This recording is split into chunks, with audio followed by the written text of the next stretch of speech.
بسم اللہ الرحمن الرحیم۔ ہمارے اس کورس کا تیسرا سیشن ہے۔ تیسرا سیشن ہم نے رکھا تھا تکافل کے بارے میں۔ جس طرح اسلامک بینکنگ میں سودی بینکاری بھی ہے اور اسلامک بینکاری بھی ہے، بالکل اسی طرح انشورنس کے اندر سودی انشورنس بھی ہے جو کہ ناجائز ہے، جسے ہم بیمہ پالیسی کہتے ہیں، اور اس سے پہلے لوگ اس کو انشورنس کے نام سے جانتے تھے۔ اور ایک ہے تکافل کے نام سے، کہ تکافل اس کا الٹرنیٹ ہے۔ اب ہم دیکھیں گے کہ تکافل اور انشورنس میں اس میں کیا فرق ہے، اور دوسری چیز یہ کہ انشورنس کو ہم کیوں ناجائز قرار دیتے ہیں، اور تکافل کا تھوڑا سا انٹرو ہوگا کہ کس طرح تکافل چل رہا ہے۔ تو اس سے ہم انشاءاللہ شروع کرتے ہیں۔ ہمارا یہ تیسرا سیشن ہے انشورنس اور تکافل کے بارے میں۔ سب سے پہلی بات جو اس فیلڈ میں آپ کو سننے میں ملے گی، اور عام مسلمان اس بارے میں سوچتا ہے، کیونکہ شریعت میں اکثر جو ترغیب آ رہی ہوتی ہے مسلمانوں کو، تو اس کو کبھی تو وہ غلط سمجھنے کی وجہ سے ان کا یہ ذہن بن جاتا ہے، اور کبھی زیادہ سننے کی وجہ سے ان چیزوں کو ایک ذہن بن جاتا ہے کہ توکل ہم اللہ پر کریں۔ اور کیونکہ تکافل اور انشورنس جو ہے یہ آئندہ کی کچھ چیزوں کے بارے میں انسان پہلے سے منصوبہ بندی کر رہا ہوتا ہے، اور کبھی تو وہ 20 سال بعد آنے والی چیزیں ہوتی ہیں، کبھی 25 سال بعد آنے والی چیزیں ہوتی ہیں۔ تو عام طور پہ ذہن میں ایک اشکال، ایک سوال آتا ہے کہ اللہ تعالیٰ نے اسلام کے اندر ہمیں توکل کا حکم دیا ہے، تو ہمیں اللہ تعالیٰ کی ذات پہ توکل کرنا چاہیے، ہمیں کیوں ہم ان چیزوں کے پیچھے پڑتے ہیں۔ یہی سوال آج کل یہ جو وائرس پھیلا ہوا ہے اس کے بارے میں بھی بہت سارے لوگوں کے ذہن میں آتا ہے کہ ہمیں اللہ پر توکل کرنا چاہیے، اور ہمیں کیا ضرورت ہے SOPs کو فالو کرنے کی یا اس طرح کی چیزوں کے پیچھے پڑنے کی۔ خیر وہ تو ایک الگ چیز ہے۔ ہم اپنے اس تکافل کے اس میں دیکھتے ہیں کہ ہم کس طرح جو ہے وہ توکل کے معنی اس میں ہم کیا لیں گے۔ تو عام طور پہ یہ سمجھا جاتا ہے کہ توکل جو ہے وہ اللہ تعالیٰ کی ذات پر بھروسہ کر لینا اور اسباب کو چھوڑ دینا ہے، لیکن ایسا بالکل نہیں ہے، بلکہ یہ ایک غلط تصور ہے جو لوگوں کے ذہن میں بیٹھا ہوا ہے۔ نیچے میں نے ایک حدیث کوٹ کی ہے، یا رسول اللہ اعقلها وتوکلوا او اطلقها وتوکلوا، قال اعقلها ثم توکل وتوکل۔ اس طرح کے الفاظ اور بھی حدیثوں میں آتے ہیں۔ تو اس میں ایک صحابی ہیں جو آپ صلی اللہ علیہ وسلم سے یہ دریافت فرما رہے ہیں کہ یا رسول اللہ، کیا میں اپنے اونٹ کو باندھ کر اللہ پر توکل کروں یا اسے کھلا چھوڑ کر اللہ پر توکل کروں؟ تو آپ صلی اللہ علیہ وسلم نے فرمایا کہ پہلے آپ اسے باندھیں، پھر اللہ پر توکل کریں۔ تو اس حدیث سے علماء نے توکل کی ایک صحیح جو مفہوم ہے توکل کا وہ نکالا ہے کہ اسباب کو اختیار کرنے کے بعد اللہ تعالیٰ پر توکل کرنا، یہ اصل ہے توکل کا۔ اور اگر اسباب کو بھی بندہ چھوڑ دے اور توکل کا معنی یہ سمجھ لے کہ صرف اللہ تعالیٰ کی ذات پر میں توکل کر رہا ہوں اور اسباب کو اختیار نہ کرے، تو اس طرح کا توکل بالکل مقصود اور مطلوب نہیں ہے، بلکہ توکل یہ ہے کہ ہم اسباب کو اختیار کریں صحیح معنوں میں۔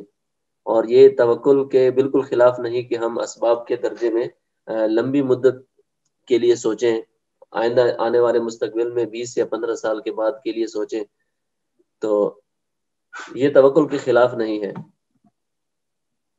تو اس کے بعد ہم تین چیزیں ہم دیکھیں گے۔ شرعی پابندیاں جو ہم نے شروع میں پڑھی تھی، اس میں کچھ چیزیں یہ بھی ہیں اور اس کے علاوہ بھی کچھ تھیں جو عام بیوعات کے اندر تھی۔ یہاں پر جو تین چیزیں بیان کی جا رہی ہیں وہ ربا، قمار اور غرر۔ یہ اس لیے الگ سے میں دوبارہ سے اس کو ریپیٹ کر رہا ہوں کہ اس کی آگے ہمیں ضرورت پڑے گی انشورنس کے عقد کو تفصیل سے بیان کرنے کے لیے، اس کی حقیقت کو واضح کرنے کے لیے، اور اس کے اندر حکم جاری کرنے کے لیے ہم ان چیزوں کو دوبارہ سے وہاں دیکھیں گے، ہمیں ضرورت پڑے گی۔ تو ربا ہم نے شروع میں پڑھا تھا اس کے بارے میں کہ ربا دو قسم کا ہوتا ہے، سود، یعنی سود دو قسم کا، ایک ربا القرض ہے اور ایک ربا التفاضل ہے۔ ربا القرض کے بارے میں ہم نے یہ پڑھا تھا کہ ربا القرض یہ ہے کہ آپ کسی کو قرضہ دیں اور اس سے یہ کہیں کہ 1 سال بعد آپ مجھے زیادہ کر کے لوٹائیں گے، کچھ بھی طے ہو جائے، جو کہ صریح سود ہے۔ ربا القرآن بھی اس کو کہتے ہیں۔ ربا التفاضل یہ ہے کہ آپ کسی کے ساتھ خرید و فروخت کا کوئی معاملہ کریں، باہمی لین دین کا، اور اس معاملے کے اندر آپ شریعت کے کچھ اصولوں کی خلاف ورزی کریں اور آپ ربا کے اس میں داخل ہو جائیں۔ اس میں عام طور پر یہ ہوتا ہے کہ ہم جنس چیزیں جب ایک دوسرے کے ساتھ بیچی جاتی ہیں تو اس میں 2 شرطوں کے ساتھ ان کو بیچنا جائز ہوتا ہے.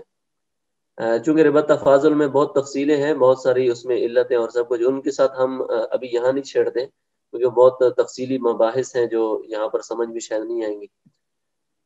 تو ربا تفاضل کے اندر 2 چیزیں ہم یہاں پر دیکھیں گے. پہلی چیز یہ کہ ربا تفاضل کے اندر جب بھی ہم جنس چیزوں کو آپس میں تبادلہ کریں گے، بیچیں گے، تو وہ نقد ہونی چاہیے، دونوں طرف سے قبضہ اسی وقت ہونا چاہیے.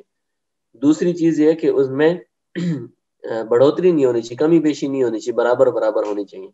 خاص طور پہ جب ہم نقود کے اندر معاملہ کر رہے ہوں، سونا چاندی کے اندر کر رہے ہوں یا کرنسی کے اندر کر رہے ہوں، تو تب بالکل ہی برابر ہونا چاہیے اور ہاتھ در ہاتھ، یعنی اسی وقت اس پر قبضہ ہونا چاہیے. یہ تو تھا ربا تفاضل اور ربا القرض. یہ آگے چل کے ہم اس کو دوبارہ یعنی بیان کریں گے.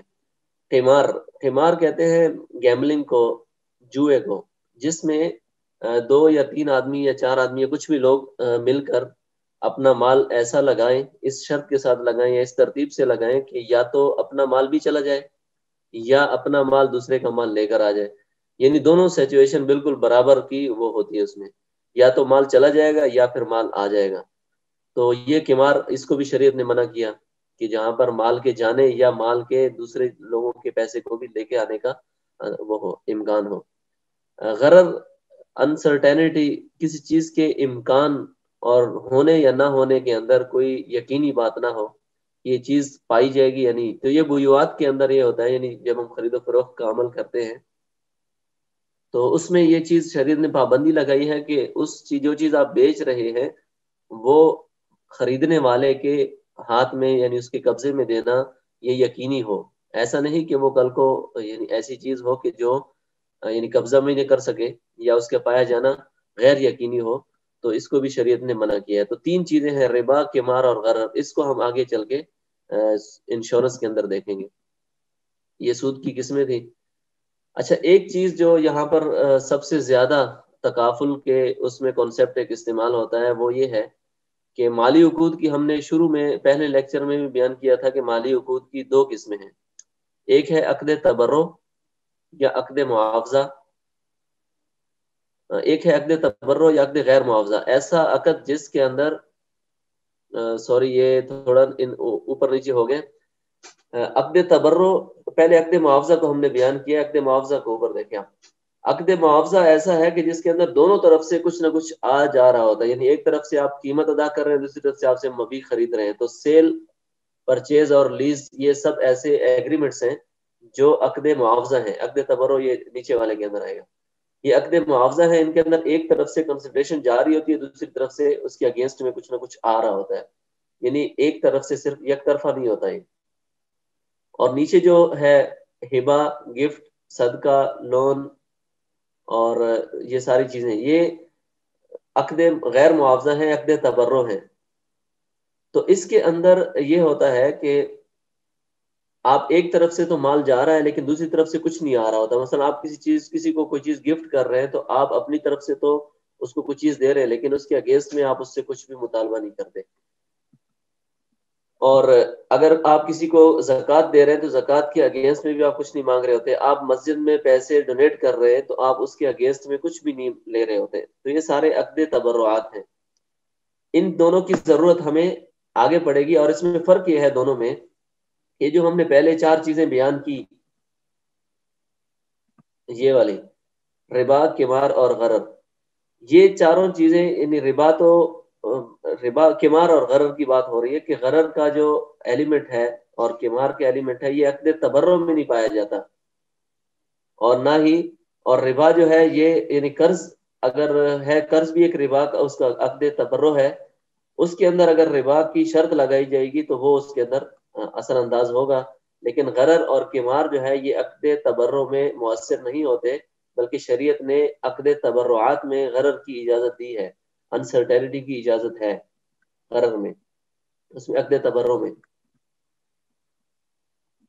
اچھا، یہاں سے ہم انشورنس کے بارے میں شروع کریں گے کہ انشورنس جو عام طور پہ سودی یعنی جو غیر اسلامی انشورنس جو اب تک مروج ہے، اس کی 2 قسمیں ہیں. ایک ہے جنرل انشورنس، یعنی عام بیمہ جسے ہم کہتے ہیں، وہ بحری ٹریڈ کے اندر بحری سفر میں جب سامان آگے پیچھے جا رہا ہوتا ہے تو اس کے لیے استعمال ہوتا ہے زیادہ تر، یا آگ کے خطرے کو یعنی میٹیگیٹ کرنے کے لیے اور آگ کے خطرے سے بچنے کے لیے لوگ اپنے گھروں کا، اپنے کاروبار کا یہ بیمہ کرواتے ہیں. اسے عام بیمہ کہتے ہیں. اثاثہ جات اپنے ایسٹس کا کروایا جاتا ہے. کسی بھی مینوفیکچرنگ یونٹ ہو یا کوئی بھی کمپنی، مل، فیکٹری وغیرہ، انہوں نے سب نے اپنے تمام ایسٹس کا انشورنس کروایا ہوتا ہے، کیونکہ وہ کسی بھی نقصان کو پہلے سے اس کی تلافی کرنا چاہ رہے ہوتے ہیں. تو بڑے بڑے قیمتی سامان ہوتے ہیں ان کے پاس، تو وہ تھوڑی سی پریمیم دے کے اپنے قیمتی سامان کو بچانے کے لیے اس کا انشورنس کروا کے رکھتے ہیں. نیچے والی قسم ہے زندگی کا بیمہ، یعنی لائف انشورنس. یہ بہت عام ہے، جسے عام آدمی بھی سمجھتے ہیں کہ وہ ایک پریمیم ادا کرتے ہیں ایک مدت کے لیے، 15 سال 20 سال کے لیے، اور اس کے بعد اس کو ایک ریٹرن ملنا ہوتا ہے. ہم دیکھتے ہیں کہ یہ کس طرح کام کرتا ہے انشورنس. تو انشورنس بزنس کے ماڈل کو اگر ہم دیکھیں تو اوپر، سب سے اوپر آپ دیکھیں تو پریمیمز جا رہے ہیں. یہ پالیسی ہولڈر ہے، یہ وہ لوگ ہیں جو بیمہ کروانا چاہتے ہیں، اور یہ بیمہ کی کمپنی ہے. جیسے اسٹیٹ لائف سمجھ لیں، اس کو عسکری انشورنس سمجھ لیں، کوئی بھی کمپنی سمجھ لیں. تو لوگوں کی طرف سے ایک پریمیم جا رہا ہوتا ہے ایک مدت کے بعد، یا وہ پہلے سے ان کے لیے طے کر لیتے ہیں کہ آپ نے ہر سال ہمیں اتنے پیسے دینے ہیں. اور دوسری طرف کیا ہوتا ہے کہ اگر ان کو کسی قسم کا کوئی نقصان ہوتا ہے، یا ان کی موت واقع ہو جاتی ہے، یا ایکسیڈنٹ ہوتا ہے، یا اگر انہوں نے میڈیکل انشورنس کروایا تو وہ اگر بیمار پڑ جاتا ہے، تو یہ پریمیم کے اگینسٹ وہ ان کو ایک کلیم پیمنٹ کرتے ہیں کہ آپ کو ہم اتنے اتنے، جتنا انہوں نے پریمیم دیا ہوتا ہے اس کے مطابق ان کو کلیم مل رہا ہوتا ہے. تو یہ ایک طرف سے جتنی اماؤنٹ آ رہی ہوتی ہے اس اماؤنٹ کے حساب سے ان کو ایک کوشن دے دیا جاتا ہے کہ اس کے اندر اندر ہم آپ کو کمپنسیٹ کریں گے، آپ کے نقصان کو ہم پورا کریں گے. بیمہ کی حقیقت کیا ہے؟ اگر ہم بیمے کی شرعی انداز سے بیمے کو دیکھیں تو بیمے کے اندر بے، خرید و فروخت کا عمل ہو رہا ہوتا ہے. یہ جو اوپر پریمیم کا لفظ ہے، یہ ایک قسم کی سمن ادا کی جا رہی ہوتی ہے، ایک قیمت ادا کی جا رہی ہوتی ہے، اور خریدا کیا جا رہا ہے؟ کلیم. جو پیسے اس کو کسی بھی نقصان کی صورت میں ملنے ہیں، یا جو بھی اماؤنٹ اس کو ایک خاص ٹینور کے بعد، ایک خاص مدت کے بعد ملنی ہے واپس، یہ اس کی قیمت ادا کر رہا ہے اور یہ اس کو چیز ملنی ہے. تو دراصل ان دونوں کے درمیان، پالیسی ہولڈر اور کمپنی کے درمیان، ایک بے کا عقد ہو رہا ہوتا ہے جس میں وہ ایک پیمنٹ کر رہا ہے اور ایک پیمنٹ اس نے وصول کرنی ہے. تو یہ نقد کی بے ہو رہی ہے. یہاں پر جو لوگ ہیں، جیسے پالیسی ہولڈر ہے، وہ ایک مشتری کی حیثیت سے ہے، بائر کی حیثیت سے ہے، اور کمپنی فروخت کنندہ یعنی سیلر کی حیثیت سے ہے. اور اقساط جتنی بھی ادا کی جا رہی ہیں وہ قیمت، سمن یعنی پرائس ہے اس چیز کی. اور کمپنی سے ملنے والی جو بھی رقم ہے، جو کلیم کی صورت میں ہو یا انشورڈ اماؤنٹ کی صورت میں کوئی بھی ہے، تو وہ مبی جو چیز خریدی جا رہی ہے، یہ سبجیکٹ میٹر ہے. اب یہ ایک سیل کی ایک صورت ہے، اور جو ہم نے شروع میں ایک سلائیڈ پڑھی تھی جس میں ہم نے کانٹریکٹس کی 2 صورتیں بیان کی تھی، ایک عقد تبرع تھی اور ایک عقد معاوضہ تھی. تو یہ جو ہم نے بیمہ کی حقیقت بیان کی ہے، یہ عقد معاوضہ میں سے ہے، یہ عقد تبرع میں سے نہیں ہے، کیونکہ ایک طرف سے سمن جا رہا ہے اور دوسری طرف سے کلیمز آ رہی ہیں، تو دونوں طرف سے کچھ نہ کچھ آ جا رہا ہے، تو یہ عقد معاوضہ ہے. اور ہم نے ایک قاعدہ بیان کیا تھا کہ شریعت میں غرر جو ہے وہ عقد معاوضہ میں اثر انداز ہوتا ہے، اور اس کی وجہ سے عقد معاوضہ فاسد ہو جاتا ہے اور اس کو وہ ناجائز ہو جاتا ہے. تو جب یہ عقد معاوضہ ہے، تو عقد معاوضہ میں ہم نے دیکھا کہ سب سے پہلی جو اس کے اندر مسئلہ پایا جا رہا ہے، انشورنس کے ناجائز ہونے کی وجہ جب ہم اس کو بیان کرتے ہیں، تو سب سے پہلی بات ہم یہ کرتے ہیں کہ یہ ایک طرف سے پیسے جا رہے ہیں، نقدی کی قیمت صورت میں وہ قیمت ادا کر رہا ہے، اور نقدی کی صورت میں اس نے مبی وصول کرنا ہے. جب دونوں نقدی کی صورت میں ہو رہے ہیں تو سب سے پہلی بات یہ کہ دونوں ایک وقت میں ہونے چاہیے. یہاں پر ہو کیا رہا ہے کہ جو پالیسی ہولڈر ہے وہ پریمیم یعنی قسطوں کی صورت میں سمن کی ادائیگی کر رہا ہے نقدی کی صورت میں، اور اس کو جو مبی ملنا ہے جو نقدی کی صورت میں ہے وہ اس کو ملے گا 20 سال بعد یا 15 سال بعد لائف انشورنس کی صورت میں. دوسری صورت میں یہ ہے کہ قمار، یہ بہت سارے لوگ مل کر بیمہ پالیسی میں شامل ہوتے ہیں، اور اس کے جو پیسے ہیں، ہو سکتا ہے کہ اس کے پیسے یعنی اس نے اگر بیمہ پالیسی کروا لی زندگی کی، اس نے ابھی 5 سال اپنی پریمیم دی تھی اور 5 سال کے بعد اس کا انتقال ہو گیا اور پالیسی اس نے لی تھی 20 سال کی. تو عین ممکن ہے کہ اس کے یہ 5 سال والے جو روپے ہیں، مثلا اس نے 5 لاکھ جمع کروا دیے، اس کے یہ 5 لاکھ اس کے پاس 25-30 لاکھ لے کے آ جائیں. اور یہ بھی ممکن ہے کہ اس کے 5 لاکھ جو ہیں وہ کچھ بھی نہ لے کے آئے. اور تیسری صورت جیسے غرر ہے، غرر اس صورت میں پایا جاتا ہے کہ مثلا آپ نے جنرل انشورنس کروائی. لائف انشورنس میں یہ ہوتا ہے کہ آپ جو پیسے جمع کروا رہے ہوتے ہیں، ایٹ دی اینڈ اگر آپ کی انتقال نہیں ہوتا تو آپ کو کچھ نہ کچھ ضرور ملتا ہے. یعنی آپ نے جو اگر 5 لاکھ 10 لاکھ آپ نے جمع کروائے تو وہ 12 لاکھ 13 لاکھ کی صورت میں آپ کو مل جائیں گے، 20 لاکھ کی صورت میں مل جائیں گے. لیکن جنرل انشورنس میں یہ ہوتا ہے کہ اگر آپ اپنی گاڑی کی انشورنس کرواتے ہیں، آپ 1 سال کا آپ نے قسط ادا کر دی کہ یہ میری انشورنس کی پریمیم ہے. اب وہ قسط آپ نے 1 سال کے ایکسیڈنٹ کے اگینسٹ ادا کیا کہ اگر 1 سال میں میری گاڑی کو کچھ بھی ہوتا ہے تو میں آپ کو یہ 30,000 روپے ادا کر رہا ہوں، آپ نے میری گاڑی ٹھیک کروا کے دینی ہے، اور یہ ہو جاتا ہے، طے ہو جاتا ہے. لیکن عین ممکن ہے کہ پورا سال آپ کی گاڑی کا کچھ بھی نہ ہو، کوئی ایکسیڈنٹ نہ ہو. تو ایکسیڈنٹ اگر آپ کی گاڑی کا نہیں ہوتا تو آپ کی 30,000 گئے، اور اگر آپ کے ایکسیڈنٹ ہو جاتا ہے اور اس پر 2 لاکھ خرچ آ گیا تو بیمہ پالیسی آپ کو 2 لاکھ روپے ادا کر دے گی. تو اس میں کیا ہے کہ ہو سکتا ہے کہ آپ کو کچھ بھی نہ ملے، اور عین ممکن ہے کہ آپ بہت کچھ لے کے آ جائیں. تو یہ ربا، قمار اور غرر کا ایک ملغوبہ ہے. تینوں چیزیں اس میں پائی جا رہی ہیں کہ ایسا عقد ہے. تو ان تینوں چیزوں کی وجہ سے، اور یہ جو ربا پایا جا رہا ہے یہ ربا القرض نہیں ہے بلکہ یہ ربا تفاضل ہے جو بے کی صورت میں پایا جاتا ہے، دوسری قسم ربا کی. اب ہم آتے ہیں تکافل کی طرف کہ تکافل کیا ہے. تکافل ایک باہمی تعاون کی ایک صورت ہے کہ بہت سارے لوگ مل کر ایک دوسرے کے ساتھ تعاون کر رہے ہوتے ہیں، اور ایک آدمی کے نقصان کو کئی لوگ مل کر پورا کر رہے ہوتے ہیں. اس کی ایک آسان مثال ہم یوں لے لیتے ہیں کہ 10 آدمی ہیں، وہ آپس میں ان کا اچھا تعلق ہے. وہ ایسا کرتے ہیں کہ وہ اپنی سیلری سے، ہر آدمی یہ کہتا ہے کہ ہم طے کر لیتے ہیں کہ ہر آدمی اپنی سیلری سے 1,000 روپے ہر مہینے جمع کروائے گا اس باکس کے اندر.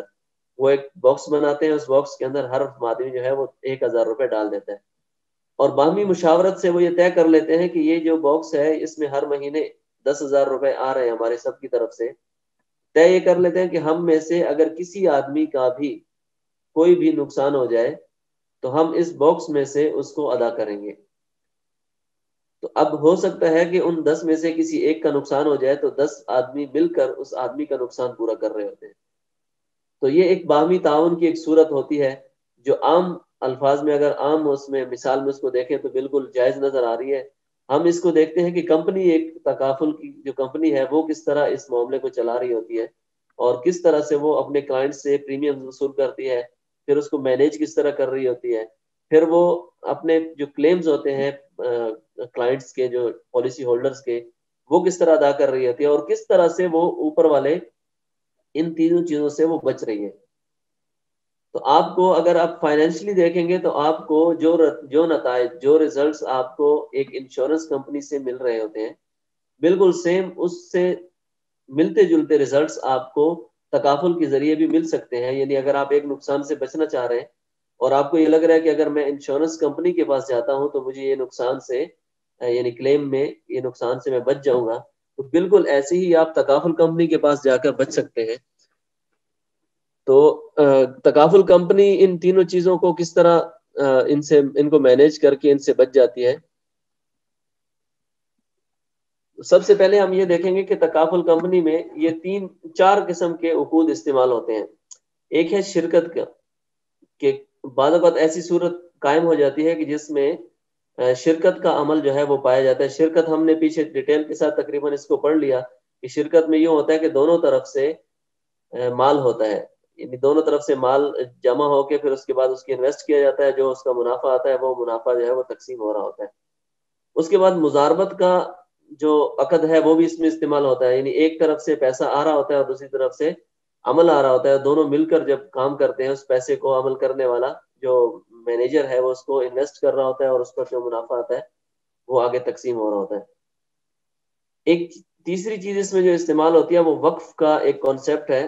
وقف کا کانسیپٹ جو ہے یہ ہمارے یعنی اسلام کا متعارف کرایا ہوا ایک کانسیپٹ ہے. اس سے پہلے وقف کا تعارف، یعنی اس طرح کا کانسیپٹ نہیں تھا اس کا. وقف کے اندر ایک سب سے اہم چیز جو ہے وہ یہ ہے کہ وقف، جب آپ کوئی چیز کو کسی چیز کو وقف کر دیتے ہیں تو وہ آپ کی ملکیت سے ہمیشہ کے لیے نکل جاتی ہے، وہ واپس آپ کی ملکیت میں نہیں آ سکتی۔ دوسری چیز اس میں یہ ہے کہ آپ وقف کے اندر جو وقف کرنے والا ہے اس نے جو جو شرائط لگا دی، جس طرح وہ وقف کرنا چاہ رہا ہے، اس کی زبان سے جو کلمات ادا ہوئے ان کی حیثیت ایسی ہوتی ہے جیسے کہ وہ کسی نص کے اندر، یعنی قرآن و حدیث میں جس طرح کوئی بات آ جائے تو جتنی اہمیت قرآن و حدیث کی دلیل کی ہوتی ہے، اتنے ہی وقف کرنے والے واقف کی بات کا اتنا ہی اس کی اہمیت ہوتی ہے۔ تو اس کو علماء فرماتے ہیں کہ شرط الواقفی کا نص الشارع، کہ واقف نے اگر کوئی شرط لگا دی وہ ایسی ہے جیسا کہ اللہ تعالیٰ کی طرف سے یا اللہ کے نبی صلی اللہ علیہ وسلم کی طرف سے کوئی نص وارد ہو گئی ہے، تو اس شرط پر عمل کرنا اور اس کے مطابق وقف کو چلانا یہ ضروری ہوتا ہے۔ چوتھی چیز جو یہاں پائی جا رہی ہے وہ وکالت کی ہے، ایجنسی ایگریمنٹ کی، کہ یہاں پر کمپنی ایک وکیل کے طور پہ بھی کام کر رہی ہوتی ہے انشورنس تکافل ہولڈرز کے لیے۔ تکافل کے اندر مختلف قسم کے ماڈل استعمال ہوتے ہیں، ہم یہ 4 ماڈل جو ہیں یہ عام طور پہ متعارف ہیں۔ سب سے پہلے جو شروع میں استعمال ہوتا رہا وہ پیور مزاربہ کا تھا، لیکن اس پر بہت سارے اشکالات ہوئے کہ بہت سارے پارٹیسپینٹ آتے تھے اور فنڈ کو جمع کر کے وہ ایک آدمی کو، ایک کمپنی کو دیتے، وہ کمپنی اس کو مزاربت کے تحت چلا رہی ہوتی اور پھر وہی کمپنی یہ ذمہ اٹھا لیتی کہ میں اپنے مزاربین جتنے بھی رب المال ہیں ان کے نقصان کو پورا کروں گی۔ لیکن اس پر کافی سارے اشکالات ہوئے اور شرعی قباحتیں تھیں اس ماڈل میں، لیکن یہ ماڈل شروع میں چلا تھا پھر ختم ہو گیا۔ پیور وکالہ ماڈل جو ہے یہ اتنا زیادہ چلا نہیں، چل سکتا ہے لیکن اتنا زیادہ چلا نہیں ہے۔ یہ جو نیچے والے 2 ماڈل ہیں یہ زیادہ چل رہے ہوتے ہیں، وکالہ پلس مزاربہ کا، کہ اس میں وکالہ بھی چل رہی ہوتی ہے، مزاربہ بھی۔ یہ عرب ممالک میں ہے، پاکستان میں جو علماء ہیں ان کا ان کے ساتھ تھوڑا سا شرن، چونکہ وہ اس کو صحیح نہیں مانتے کچھ چیزوں میں، تو اس لیے وہ اس کو ریکمینڈ نہیں کرتے، لیکن عرب ممالک میں یہ چل رہا ہے۔ چوتھی قسم ہے وکالہ پلس مزاربہ پلس وقف۔ یہ جو وقف کا لفظ تیسری چیز اس میں شامل ہوئی ہے، اس ماڈل کو پاکستان کے تمام علماء جو تکافل کے یعنی تکافل کو جائز قرار دیتے ہیں، وہ علماء اس ماڈل کو یہ ریکمینڈ کرتے ہیں، اور وہ کہتے ہیں کہ اس ماڈل کے تحت اگر کام کیا جائے تو وہ تمام قسم کی شکوک و شبہات سے اور اشکالات سے پاک ہوگا۔ یہاں پر ہم دیکھتے ہیں کہ فیملی تکافل، ہم نے دیکھا تھا جنرل تکافل اور فیملی تکافل 2 قسم کا، جس طرح انشورنس جنرل انشورنس اور فیملی انشورنس تھا، بالکل اسی طرح جنرل تکافل اور فیملی تکافل بھی 2 طرح کے، دونوں 2 طرح کے ہیں۔ جنرل انشورنس میں چونکہ اس کو میں نے، وہ اتنا مشکل نہیں ہے، اس کو میں نے بہت زیادہ اس کو تفصیل بھی بیان نہیں کی یہاں پہ، ہم اس کو ویسے ہی بیان کر دیتے ہیں کہ جنرل انشورنس میں یہ ہوتا ہے کہ ایک آدمی کمپنی کے پاس جاتا ہے اور ان سے یہ کہتا ہے کہ مجھے اپنی گاڑی کا انشورنس کروانا ہے، اپنے سامان کا انشورنس کروانا ہے، اپنے گھر کا کروانا ہے، یا اپنے کسی بھی یعنی جیسے بحری سفر میں سامان جا رہا ہوتا ہے تو وہ شپ میں تو وہ بھی کافی خطرے میں ہوتا ہے تو اس کا بھی کروا لیتا ہے، یا کسی نے اپنی دکان کا انشورنس کروا لیا کہ کہیں آگ یا شارٹ سرکٹ ہو جاتا ہے تو اس میں آگ لگنے کا خطرہ ہے تو اس سے کروا رہا ہوتا ہے، تو وہ کچھ پرسنٹیج لیتے ہیں، تقریباً 3% ہوتا ہے ٹوٹل ایسٹ کا، 3-4% 5% بھی ہوتا ہے بعض میں، جتنا رسک ہوتا ہے اتنا زیادہ اس کی پریمیم زیادہ ہوتی ہے، اور جتنا رسک کم ہوتا ہے اتنا اس کی پریمیم کم ہوتی ہے۔ مثلا اگر آپ اپنے گھر کا کروانے جا رہے ہیں تو گھر کی پریمیم بہت کم ہوگی کیونکہ گھر میں نقصان ہونے کا خطرہ بہت کم ہے، لیکن اگر آپ شپ کے اندر جو سامان ہے اس کا کروانے جا رہے ہیں تو اس میں خطرہ زیادہ ہے ڈوب جانے کا۔ اور اسی طرح اگر آپ کسی ایسی جگہ پر کچھ ایسی چیز کا کروانے لگے ہیں جیسے گاڑی ہے، تو اب گاڑیاں بعض ایسی ہوتی ہیں کہ جس کے قیمت اس کی زیادہ ہوتی ہے اور اس کو چوری ہونے کا خطرہ زیادہ ہوتا ہے، تو چوری ہونے کا خطرہ اگر زیادہ ہے تو اس کی پریمیم بھی زیادہ ہوگی۔ اگر بائک کی آپ انشورنس کروانے جائیں اور نئی بائک ہو آپ کی ہونڈا کی، تو یہ چونکہ چوری ہونے کا خطرہ ہے اس کا زیادہ ہوتا ہے، اس کی پریمیم پہلے تو وہ کرتے نہیں ہے اس طرح کی انشورنس، بہت کم کمپنیاں جو کرتی ہیں، اگر کریں بھی سی تو وہ 4-5% اس کا چارج کرتے ہیں۔ تو اس میں یہ ہوتا ہے کہ آپ پریمیم دے رہے ہوتے ہیں اور 1000 آدمی اگر چلے گئے اور سب نے پریمیم دے دی اپنی 3-3 ہزار 4-4 5-5% تک دے دی، اب کمپنی کے پاس ایک پیسہ آ جاتا ہے، یہ وقف پول میں چلا جاتا ہے سارا، اور پھر اس وقف پول کے اندر جو پیسہ ہوتا ہے اس کو مینیج کرنے کا کمپنی کو فیس ملتی ہے، اور یہ وقف پول کا جو پیسہ ہے یہ اگر اس میں سے کسی بھی آدمی کا کوئی نقصان ہو جاتا ہے تو وقف پول سے ادا کر دیا جاتا ہے. یہ تو سمپل سا تھا. اب یہاں پہ جو نیچے آ رہا ہے فیملی تکافل کا, یہ تھوڑا سا کمپلیکیٹڈ ہے. اس میں یہ ہوتا ہے کہ پارٹیسپینٹ جو پیسے دے رہا ہے اس میں یہ پیسے سیدھے, سب سے پہلے یہ پیسے سارے جاتے ہیں پارٹیسپینٹ کے. یہ آگے ہم پڑھیں گے, 2 قسم کے فنڈ ہوتے ہیں. PIF کا مطلب ہے پارٹیسپینٹ انویسٹمنٹ فنڈ. یہ بالکل ایسے ہے جیسے مزاربت پر اس نے کمپنی کو پیسے دے دیے, یہ میرے پیسے ہیں, ہر مہینے یا ہر سال میں آپ کو اتنی اماؤنٹ دے دیا کروں گا, اس کو میرے اکاؤنٹ میں ڈال دیا کریں اور اس کو آپ مزاربت کے طور پہ چلائیں. اب کمپنی کا ان کے ساتھ یہ ایگریمنٹ ہوتا ہے کہ آپ کے جو پیسے ہمارے پاس مزاربت میں آئیں گے اس میں سے کچھ تھوڑی سی رقم جو ان کے ساتھ طے ہو جائے اس آدمی کے کنڈیشن کے مطابق, کہ اتنی رقم جو ہے وہ ہم نے ایک وقف پول بنایا ہے, وقف فنڈ بنایا ہے, ہم اس میں ڈالیں گے. تو اگر بالفرض کسی نے 1,00,000 روپے کی اقساط دی تو 1,00,000 میں سے مثلا اس کا 1,000 روپے جو ہے وہ چلا گیا وقف فنڈ میں, اور باقی کے جتنے بھی پیسے ہیں پارٹیسپینٹس کے یہ سب کے سب لکھا ہو انویسٹمنٹ فنڈ. تو یہ سب کے سب پیسے ان کے انویسٹ ہوں گے, اور انویسٹ کرنے والا کون ہوگا؟ آپریٹر, جو بیمہ کی یعنی تکافل کی جو کمپنی ہے وہ اس کو انویسٹ کرے گی, اور انویسٹ کرنے پر وہ پیسے بھی لے گی ان سے, وکالت فیس لے گی. اب یہاں پر انویسٹ ہونے کے بعد کچھ اس کا حصہ چلا گیا تھا وقف فنڈ میں اور کچھ چلا گیا تھا انویسٹمنٹ کی طرف. اب انویسٹ ہونے کے بعد جو وقف فنڈ میں آیا ہے پیسہ, یہ یہاں پہ ہر مہینے جمع ہوتا رہتا ہے پیسہ. جتنے بھی لوگ اس میں پیسہ ڈالتے ہیں تھوڑا تھوڑا پیسہ اس میں آ رہا ہوتا ہے, اور یہ فنڈ جو ہے یہ بڑھتا چلا جاتا ہے. اور پھر اس فنڈ کو ایسا نہیں پڑا ہوتا, بلکہ یہ والی کمپنی جو ہے وہ اس کو بھی انویسٹ کرتی ہے, اور اس پر جو پروفٹ آتا ہے اس پر وہ وکالہ فیس یا مزاربت کا جس طرح ان کا ایگریمنٹ ہوتا ہے اس فنڈ کے ساتھ, وہ اس پر اپنی فیس چارج کرتی ہے. اب کمپنی کی انکم جو ہے وہ دو قسم کی چیزیں ہیں.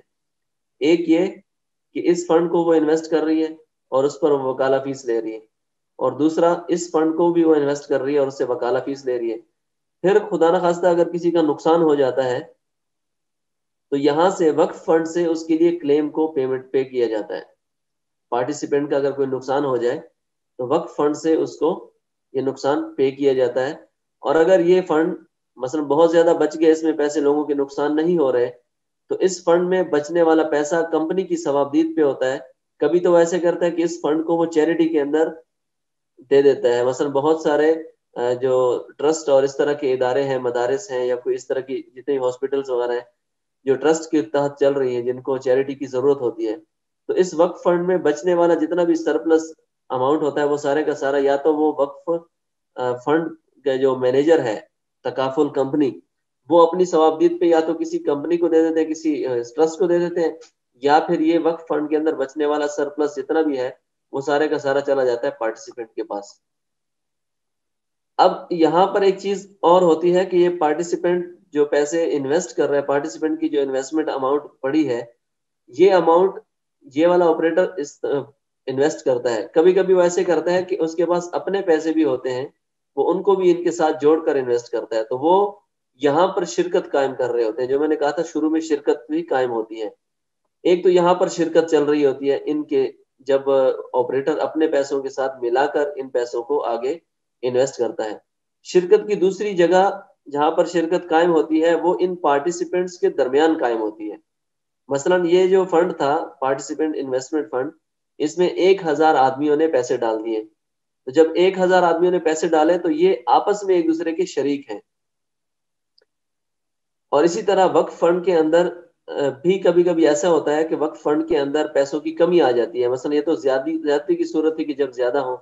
اگر وقف فنڈ کے اندر کمی آ جاتی ہے اور لوگوں کو کلیمز کی ضرورت ہوتی ہے, تو اس وقت تکافل آپریٹر یہ کرتا ہے کہ اپنے پیسے میں سے کچھ پیسہ اس میں ڈال دیتا ہے قرض کے طور پہ.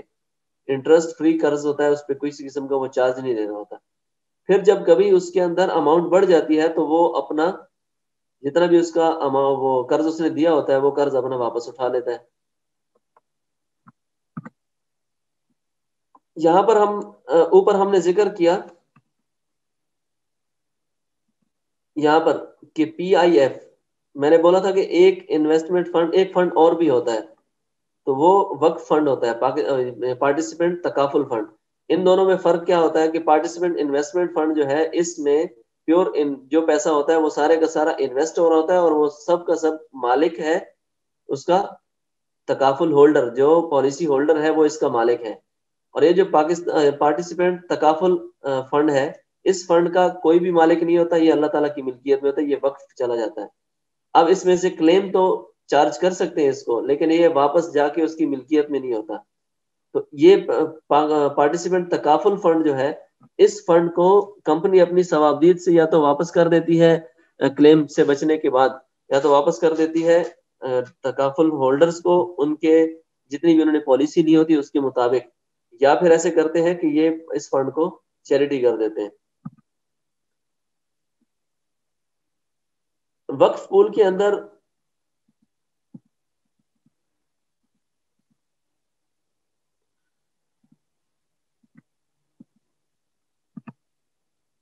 یہاں پر وقف پول کو ہم دیکھ رہے ہیں کہ وقف پول کے اندر یہ دیکھیں پارٹیسپینٹ، یہ سارے پارٹیسپینٹ ہیں جنہوں نے اپنے اپنے انویسٹمنٹ اماؤنٹ سے اس کے اندر پیسے ڈالے، اور تکافل آپریٹر اس کو آپریٹ کر رہا تھا، اس کو وکالہ فیس مل رہی تھی. اور یہ وقف پول جو ہے یہ انویسٹ ہو رہا تھا، اور انویسٹ ہونے کے بعد اس کا منافع اس کے اندر واپس جا رہا تھا. اور جتنی وکالہ مضاربہ فیس تھی اس کی، چونکہ وہ اس کو مینیج کر رہا تھا مضاربت کے طور پہ اس کو لگا رہا تھا، کبھی یہ وکالہ فیس چارج کرتا ہے، کبھی مضاربت فیس چارج کرتا ہے. تو مضاربہ کے اندر یہ ہوتا ہے کہ وہ ٹوٹل جو ان کا پروفٹ ہوتا ہے اس میں وہ شیئر ہولڈر ہوتا ہے اس کا. اور کبھی اگر وکالہ پہ ہو تو وہ لم سم ایک فیس طے کر لیتے ہیں اس کے ساتھ کہ ہم اتنی فیس لیں گے اس کی. اور پھر جو سرپلس بچ جاتا ہے وہ بہت سارے مقاصد میں استعمال ہو سکتا ہے. یہاں پر یہ پارٹیسپینٹ تکافل فنڈ، اس سے پیسہ کہاں کہاں جاتا ہے، یعنی پارٹیسپینٹ تکافل فنڈ کا جو پیسہ ہے، جو وقف فنڈ کا پیسہ ہے، وہ کہاں کہاں استعمال ہوتا ہے. سب سے پہلا جو اس کا مقصد ہے وہ settlement of losses and expenses accrued there in, جتنے بھی اگر کسی تکافل پارٹیسپینٹ کو کوئی نقصان ہوا ہے تو اس نقصان کو پورا کیا جائے گا. چونکہ یہ وقف جو بن رہا ہوتا ہے تو وقف بنانے والے جو وہ ہے، بنانے کا جو واقف ہے، واقف کمپنی ہی ہوتی ہے. اور کمپنی جب اس وقف کو بنا رہی ہوتی ہے تو وہ اس میں شرط یہ لگا دیتی ہے کہ جتنے بھی لوگ اس میں کنٹریبیوشن کریں گے ہم ان کے نقصان کو ان کی کنٹریبیوشن کے مطابق ادا کریں گے. جتنے بھی لوگ اس وقف پول کے اندر کنٹریبیوشن کریں گے ان کی کنٹریبیوشن کے مطابق، جتنی انہوں نے کی ہے اس کے مطابق ان کے نقصان کی تلافی اس وقف پول سے کی جائے گی. یہ واقف کی طرف سے شرط لگا دی جاتی ہے. اس لیے اس وقف پول سے کسی اور کو، ایسے آدمی کی کلیم کو، ایسے آدمی کے نقصان کو کی تلافی نہیں کی جا سکتی جو اس وقف پول کے اندر کنٹریبیوشن نہیں کر رہا، پیسے نہیں دے رہا. وہ الگ بات ہے کہ اس وقف پول سے کبھی کبھی کمپنی اپنی ثوابدید سے کسی ایسے جگہ پر بھی پیسے لگا دیتے ہیں جہاں سے ان کو کنٹریبیوشن نہیں ملی ہوتی، وہ سرپلس کی صورت میں ویسا کرتی ہیں. اچھا، دوسری جو پیسے جا رہے ہوتے ہیں اس سے، کبھی ایسا ہوتا ہے کہ تکافل کمپنی کا خود بھی لاس ہو سکتا ہے، جس بزنس میں وہ لگی ہوئی ہے اس بزنس کے اندر بھی لاس ہو سکتا ہے. تو اس کے لیے تکافل کمپنیز ایسی کرتی ہیں کہ کچھ بڑی کمپنیاں ہوتی ہیں جو تکافل کمپنیوں کو تکافل فراہم کرتی ہیں، جس کو ری تکافل کہتے ہیں. اور انشورنس کمپنیاں بھی ایسا کرتی ہیں کہ ری انشورنس کرواتی ہیں اس کا. تو دوسرا جو ان کو اس وقف پول سے جو پیسہ نکلتا ہے وہ ری تکافل پر جو خرچہ آتا ہے اس کے لیے بھی جا رہا ہوتا ہے. تکافل آپریٹر فی، یعنی کمپنی نے جو اس وقف پول کو جو فیس چارج کرنی ہے وہ فیس بھی اسی وقف پول سے نکلتی ہے. انویسٹمنٹ کا share of investment profits of P T F as مضارب. کبھی ایسا ہوتا ہے کہ اس وقف پول کے ساتھ ملا کر جو تکافل کا جو پارٹیسپینٹ انویسٹمنٹ فنڈ جو ہے اس کو وقف پول کے فنڈ کے ساتھ ملا کر استعمال کیا جاتا ہے، وہ کیا جاتا ہے، انویسٹ کیا جاتا ہے. اور کبھی اس کو کمپنی جو ہے وہ مضارب کی سہولت فراہم کر رہی ہوتی ہے تو مضاربت کی فیسز وغیرہ بھی ادھر ہی سے نکل رہی ہوتی ہے اس کی. اور کبھی ایسا ہوتا ہے کہ وقف فنڈ کے اندر سرپلس پڑا ہوتا ہے، ایسا پیسہ جو کلیم سے اضافی بچ جاتا ہے تو وہ بھی پارٹیسپینٹ میں تقسیم کر دیا جاتا ہے یا کبھی چیریٹی کر دیا جاتا ہے. اور کبھی ایسا ہوتا ہے کہ جیسے میں نے کہا تھا کہ کبھی پیسہ کم پڑ جاتا ہے تو کمپنی کی طرف سے قرضہ ملتا ہے اس فنڈ کو. تو یہ چونکہ ایک شخص قانونی کی حیثیت سے ہوتا ہے یہ، تو اب اس پر جو قرضہ چڑھا ہوا ہے اس قرضے کو بھی اسی وقت فنڈ سے ادا کیا جائے گا جب اس میں مزید پیسے آ جائیں گے. اچھا، یہاں تک جو تکافل کے مین کانسیپٹس تھے وہ تقریباً پورے ہو چکے ہیں. میں چاہوں گا کہ مزید تفصیل کے لیے اگر آپ کی طرف سے کچھ سوالات آتے ہیں تو ان پہ ہم بات کر لیتے ہیں، کیونکہ پہلے جو ہمارے 2 سیشن تھے وہ تھوڑے زیادہ تفصیلی تھے. اس میں اتنی زیادہ تفصیل نہیں تھی، اس لیے ہم نے اس کو 1 گھنٹے تک ہی رکھا ہے کہ 1 گھنٹے کے اندر اندر. ویسے تو تھا، ہماری ترتیب یہ تھی کہ سارے سیشنز ہیں وہ 1 گھنٹے کے ہوں گے، لیکن پہلے والے 2 سیشن تھوڑے زیادہ لمبے ہو گئے. تو مولانا سمار افضل صاحب جو ہیں وہ شاید آج مصروف ہوں گے، تو سوالات ہم خود سے ہی لے لیتے ہیں اور خود ہی سوالات کو ہم مینیج کرتے ہیں. اگر کسی